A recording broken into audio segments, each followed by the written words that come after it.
ಹ್ಮ್.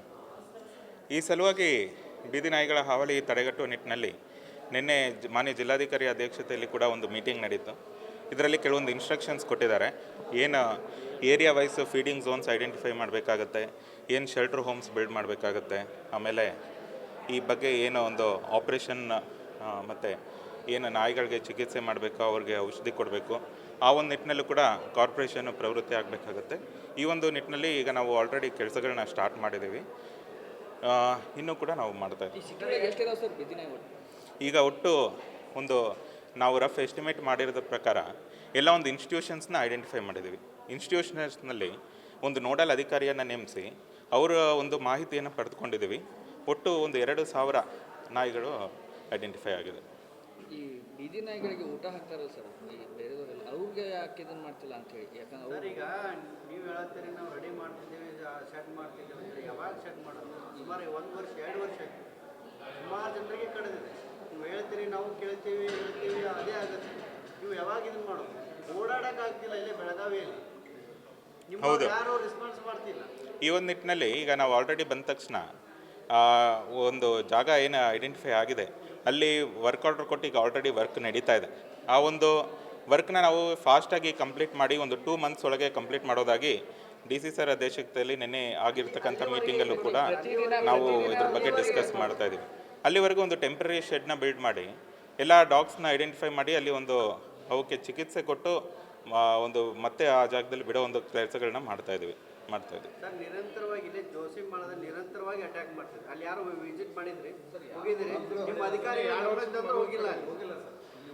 ಯಾರು ಹೋಗಿದ್ರಿ? ಇಲ್ಲ. ಈಗ ಈ ಒಂದು ನಿಟ್ಟಿನಲ್ಲಿ ಏನು ನಮ್ಮ ಹೆಲ್ತ್ ಇನ್ಸ್ಪೆಕ್ಟರ್ಸ್ ಇರ್ತಾರೆ, ಆಮೇಲೆ ಹೆಲ್ತ್ ಸೆಕ್ಷನ್ ಏನಿದೆ ಕಾರ್ಪೊರೇಷನಲ್ಲಿ, ಈಗ ನಾವು ಆಲ್ರೆಡಿ ನಿನ್ನೆ ಕೂಡ ಈ ಮೀಟಿಂಗ್ ಆದ ತಕ್ಷಣ ಒಂದು ಸ್ಟ್ರಿಕ್ಟ್ ಇನ್ಫಾರ್ಮೇಷನ್ ಕೊಟ್ಟಿದ್ದೀವಿ, ಇನ್ಸ್ಟ್ರಕ್ಷನ್ಸ್ ಕೂಡ ಕೊಟ್ಟಿದ್ದೀವಿ. ಅವರೆಲ್ಲ ಅದನ್ನು ಇಮಿಡಿಯೇಟ್ಲಿ ಐಡೆಂಟಿಫೈ ಮಾಡಿ ಯಾವುದೊಂದು ನಾಯಿಗಳಿಗೆ ಒಂದು ಬಿಹೇವಿಯರ್ ಅಷ್ಟು ಇದಿರಲ್ಲ, ಅದನ್ನು ಇಮಿಡಿಯೇಟಾಗಿ ಒಂದು ಆಪ್ರೇಷನ್ ಮಾಡಿಸಿದಾಗ ಏನಾಗುತ್ತೆ, ಅದರದ್ದು ಒಂದು ಕ್ರೌರ್ಯ ಇದು ಕಡಿಮೆ ಆಗುತ್ತೆ. ಆ ಒಂದು ನಿಟ್ಟಿನಲ್ಲೂ ಕೂಡ ನಾವು ಕೆಲಸಗಳನ್ನ ಮಾಡ್ತಾ ಇದ್ದೀವಿ.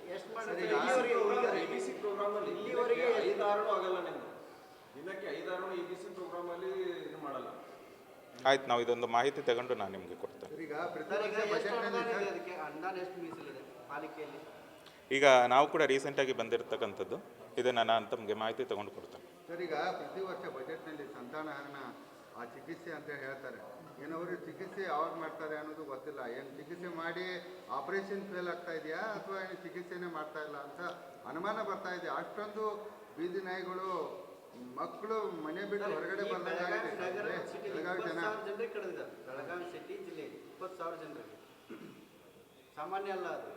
ಆಯ್ತು, ಇದನ್ನು ನಾನು ನಿಮ್ಗೆ ಅಂಕಿಅಂಶಗಳನ್ನ ಆಮೇಲೆ ಮತ್ತೆ ಕೊಡ್ತೇವೆ. ಅಲ್ಲೇನು ಫುಡ್ ಹಾಕ್ತಾರಲ್ಲ ಸರ್, ಅವ್ರ ಜೀವ ಬೆದರಿಕೆ ಆಗ್ತಾರೆ. ಬೇರೆದವ್ರಿಗೆ ಪ್ರಶ್ನೆ ಮಾಡಿದ್ರೆ ನೀವು ಯಾಕೆ ಫುಡ್ ಹಾಕ್ತೀರಿ ಅಂತ ಕೇಳಿದ್ರೆ ಅವರೇ ಜೀವ ಬೆದರಿಕೆ ಆಗ್ತಾರೆ.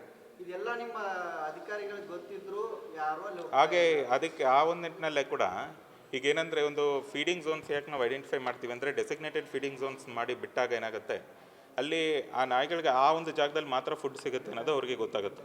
ಈಗ ಬೇರೆ ಜನರಲ್ ಆಗಿ ಏನಾಗ್ತದೆ, ಬೇರೆ ಕಡೆ ಎಲ್ಲ ಕಡೆ ಓಡಾಡಿಕೊಂಡು ಎಲ್ಲ ಸಿಕ್ಕ ಜಾಗಗಳಲ್ಲಿ ಫುಡ್ ಹಾಕುವಾಗ ಏನಾಗುತ್ತೆ, ಅದೊಂದು ಪ್ಯಾಟ್ರನ್ ತಪ್ಪೋಗುತ್ತೆ. ಆ ಒಂದು ನಿಟ್ಟಿನಲ್ಲೂ ಕೂಡ ಈಗ ನಾವು ಕೆಲವೊಂದು ಕೆಲಸಗಳನ್ನ ಐಡೆಂಟಿಫೈ ಮಾಡ್ತಾ ಇದ್ವಿ, ಅದನ್ನೆಲ್ಲ ಮಾಡ್ತೀವಿ. ಈಗ ರಿಪಬ್ಲಿಕ್ ಆಫ್ ಡಾಗ್ಸ್ ಆಗಿದೆ ಬೆಳಗಾವಿ ಅಂದರೆ, ಅಷ್ಟು ವಿಪರೀತ ಆಗಿದೆ ಹಾವಳಿ. ಜನರಿಗೆ ಹೆದರ್ತಾ ಇದ್ದಾರೆ. ಮಕ್ಕಳು ಮನೆ ಹೊಸಲ್ಲಿ ದಾಟಿ ಹೊರಗಡೆ ಅಂಗಡಿಯಲ್ಲಿ ಬರೋದೇ ಕಷ್ಟ.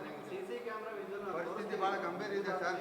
ನೋಡ್ರಿ, ನೀವು ಅವ್ರು ಉಳೋದಂಗೆ, ಅಡ್ಡಾಡ್ದಂಗೆ, ಕೆಲಸ ಮಾಡೋದಂಗೆ, ಮಕ್ಕಳು ಶಾಲೆಗೆ ಹೋಗೋದಂಗೆ ಕೇಳಿದ್ರೆ ನಿಮ್ಮ ಇಲಾಖೆ ಗಮನಕ್ಕೆ ತಂದ್ರು ಅದನ್ನು ಯಾರು ರೆಸ್ಪಾನ್ಸಿಬಲ್ ಇಲ್ಲ ಅಂದರೆ ಮತ್ತೆ ನೀವು ಎದಕ್ಕಿದ್ದೀರಿ ಅನ್ನೋದು ಪ್ರಶ್ನೆ. ಇಲ್ಲ, ಅದನ್ನು ಮಾಡ್ತಾ ಇದ್ದೀವಿ. ನಾವು ನಿಮ್ಗೆ ಅಪ್ಡೇಟ್ ಮಾಡ್ತೀವಿ ಈ ಬಗ್ಗೆ.